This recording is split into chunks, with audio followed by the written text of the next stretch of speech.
Alright, video response to TJ, of all people. Can you believe it? Anyway, the amazing atheist on his TJ Does Life channel. Alright, so he made two videos. One about being a stranger in a strange world kind of thing. The other one about experience not being an explanation. That's how I would change it. Yeah, I think that would be better. It could work both ways. Experience isn't an explanation, and an explanation isn't experience. Yeah. So anyway, I think that sounds better. But anyway, you get the idea. It's this art science thing. Is the truth what we're experiencing, this gooey part, or is the truth analysis of the gooey part, description of it? All the experiments you can do. You can do millions of them actually. So even explanation doesn't really have a finite container. You can't put explanation in a little container and say, there it is. Because explanation can be really, really, really huge. Because you can explain every single context and every single potentiality or possibility. But yeah, obviously, a good enough explanation can be really, really tiny. I mean, you just need a tiny kernel of the truth sometimes to describe 99.99% of what matters. And that's the tricky part, again, finding the what matters part. So anyway, that was basically the introduction. Okay, yeah, I didn't mean to get on the video already. But let's do the stupid part first. The, fucked up person in fucked up world kind of shit. What do you do with this life thing? How do you even make any sense of any of it? Everything is kind of fake, and there's all so much phoniness and pretense in our existence. We're all trying to be a human being, a proper human being, whatever the fuck that is, and it's so hard to figure that out. Like, what part of yourself is genuine and what part of yourself is just some sort of junk on your anus or something, just stuff you don't even want to know exists, let alone parade in front of the world. And that's the tricky part. I mean, how much of your personality should you give the world because it's might be a kernel of value in it, and how much of it should you, keep in the closet somewhere, so to speak, quote unquote. Anyway, the other thing is too, to do this here blanket thing, right? You really almost had it, but you can't cut a hole in it. No. Cut a slit in it. All right, then and then it will form, and you won't have that pointless V thingy, opening roundy thing, whatever. And you won't have to put a collar on, or it's just much more effective. And then the only thing you got to figure out is you probably shouldn't put it in the middle, depending on what how big the blanket is, because sometimes you got to cover. It depends on what you're trying to I mean, you need the front, or are you trying to hide the back? Depends kind of on the circumstance. So you should probably be off center. Yeah. And most blankets aren't perfectly square. Well, it doesn't really matter. But enough of that. Just a little free advice. Alright, so okay, that's enough of the strangeness part. But isn't that is the thing, is that to be a real person, to be real, don't you have to be real? I mean, don't we have to really be what we really are to be real? I mean, aren't we being just some sort of fake matrix kind of projection, some fake thing, like some fake TV show or some fake thing, because we can't really be us. We have to be something that is enclosed, that has all these containers around it, because if it does what it really wants to do at any real moment, it's going to step on other people's toes. It's going to take what it doesn't own. It's going to cross all these lines of equity and fairness and decency and all of that crap. And so isn't this a horrible dilemma? An ape has, in many ways, more reality than we have, because it can just pick its nose or scratch its ass or drink its own urine. It can do whatever the fuck it wants, and it will not be humiliated. It will not feel inhibited. It will feel at liberty. But then it has the downside where it's going to eat a lot of rotten crap and make itself sick and do all kinds of stupid things. Because it doesn't have the knowledge of the reason to be inhibited, the reason to be cautious. So yeah, and so finding that line, I guess, is the tricky part. Finding a place to live where you can have enough reality, but you're not an idiot, you're not stupid, and you're not reckless, and you're measured. And yeah, I mean, how do you find that balance? The right place to be, the place that gets the most out of yourself, where the inhibitions are useful ones rather than destructive ones. Alright, but then this migrates over to this whole conversation, though. What if you do have this brain thing going on, and you are doing this calculating and this figuring and this analyzing thing, and you're starting to explain the maze or the game that you're all caught up in. And so now the reality isn't just, okay, well, what am I to the world? Now, what is the world to the word function? What is the world to words like purpose or usefulness or accomplishment? So it's not only me relative to that game, but now the game can be explained, and now the game can be picked apart.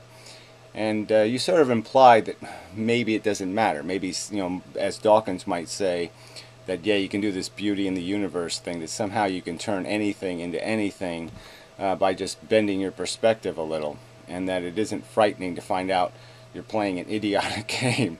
Well, no, it is. Unintelligent design is frightening.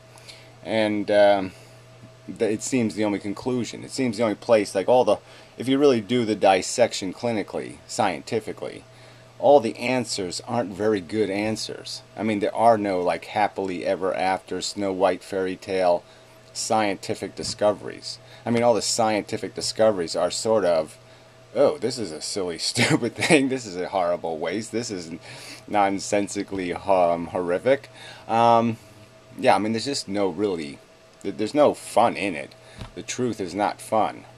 The truth is dismal and kind of pitiful, that we are just born into a silly, preposterously unintelligent gameplay. And yeah, we can play because it's there, like blocks or Tinker Toys or Lincoln Logs, but I don't know. I mean, if you got a little too much brain, I think you're gonna say, why am I sitting here in a wet diaper playing with Lincoln Logs? I mean, is this really all? This is what I'm stuck with. This is what this brain is supposed to find good enough, and it's not going to be good enough. And so that's sort of the dilemma. And relating this to YouTube, in a way, you have this huge advantage because you're young and you have this medium that it allows you to have this conversation. It allows you to throw ideas into this arena and see how they do. To throw an argument into the arena and see, hey, how will my argument do? Will it survive, Skeletor? Will it survive that guy? And you can really test things, and you can test your ideas and test your notions of reality. I mean, I would have loved this when I was 25.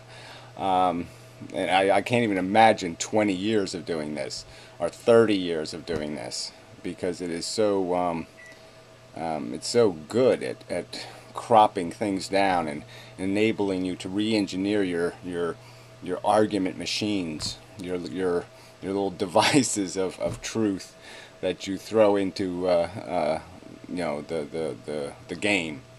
So I mean, yeah, there's huge advantage there. The huge disadvantage is like I said, I think ultimately the conclusions are all horrifically negative.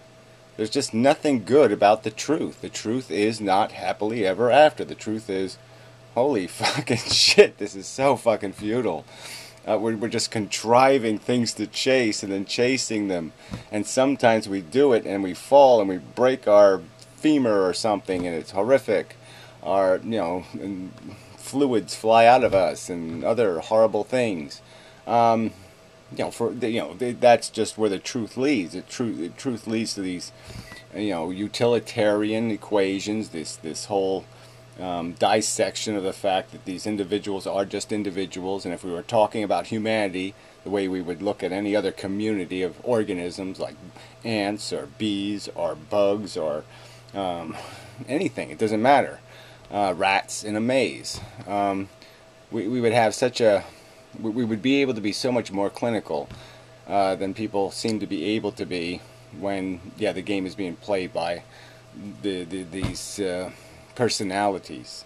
Then all of a sudden they want it to be art. They want to be artists, so they have the liberty to ignore the truth and just wallow in the fantasy, just wallow in any kind of story line that gets them out of reality and takes them someplace where maybe there is pots of gold and rainbows and happily ever afters and some sort of logical sense to things, some sort of lottery where people win the lottery and nobody loses the lottery. You know, some kind of magic world where there's no cost for any kind of benefit, where it is all like somehow free, like where there is actually a free lunch. You know, you go there, you have your free lunch, and it didn't cost anybody else anything. Didn't take food out of some other poor person's hands. Didn't waste any fuel. It just had no downside. It was just a perfectly free meal. Do we have any of those? Is there anything we can have on this fucking planet that doesn't in some way have to be extracted out of some other sentient being's welfare? I mean, there's just so very few. You can't, you know, there isn't any. So yeah, so I kind of, I sort of lament your predicament in that you are asking questions in a world where there's not going to be any good answers. There really isn't. If you're honest, if you're intellectually honest, the answers are going to suck. And that's not a great circumstance. The great benefit of it is that, you know, from your position, you have both elements. You're strongest in your reality as an individual human. Your passions are the strongest in your youth. You're ready for the fight, and you have this time to meld this thing, this art and the reality, and see if you can find ways where human beings can be true to the truth, and also be to gain the most out of the experience. So to get an honest explanation, to keep our explanations honest, and to keep our experiences honest, to try to do both honestly. And that it's going to be interesting to see how this rolls into the future. Whether I just have to think that this open conversation has got to be fruitful in the end. That somehow this conversation eventually will have to be something that happens in public. That it happens in the common, the pop culture earshot. It's a weird term. So anyway, I really I like your more human videos. You know, the fake humilities. You know, it's a little bit charming actually. Okay, I mean, I know you're just lying through your teeth, but I like, you know, when you're trying not to be pretentious and even doing it so aggressively, excessively, that, you know, it's almost insincere. I mean, sincerity that's so excessively, you know, it's so excessive that you know it's insincere. Kind of funny. But anyway, yeah, good videos, and well, good enough. Well, yeah, well, I like the subjects. All right, we'll leave it at that. Well, anyway. Okay, I watched them and I didn't hate them. What else can I don't know how to, fuck it. I'm not going to worry about trying to explain.